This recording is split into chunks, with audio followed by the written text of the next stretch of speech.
Anyone using the internet to air their views in Cambodia could find themselves silenced and facing fines or imprisonment. With much of the mainstream media accused of pro-government bias, social media is one of the few places where critics can find a voice. According to London-based NGO Article 19, draft laws drawn up in Phnom Penh could mean bloggers and online journalists risk up to 3 years in jail. Here's James Oaten. It was the biggest show of opposition support since last year's federal election. More than 10,000 people took to the streets of the Cambodian capital, marking the end of a 2-week campaign for provincial elections. Anti-government activists have been kept off the streets for months, following a string of violent clashes with security forces. But while the opposition's physical presence has been restricted, they continue to use modern methods to campaign. Our party believes that this is unstoppable.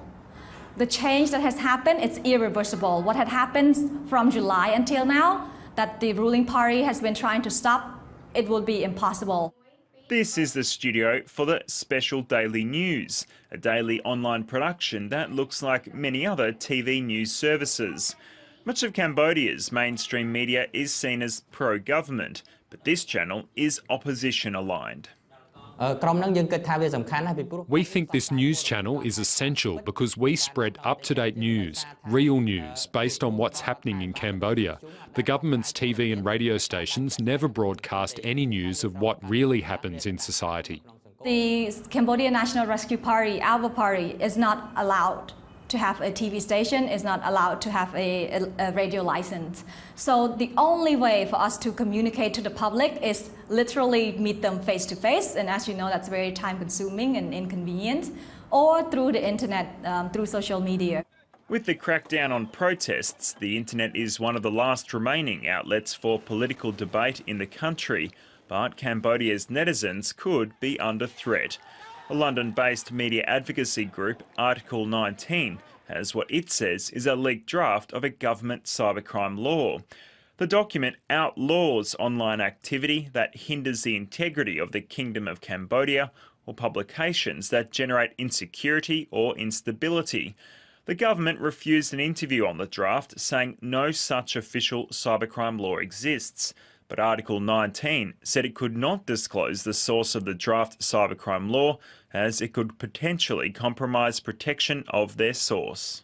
I definitely believe that the government is still trying to pass the cybercrime law to prevent free flow information on the internet, especially on social media.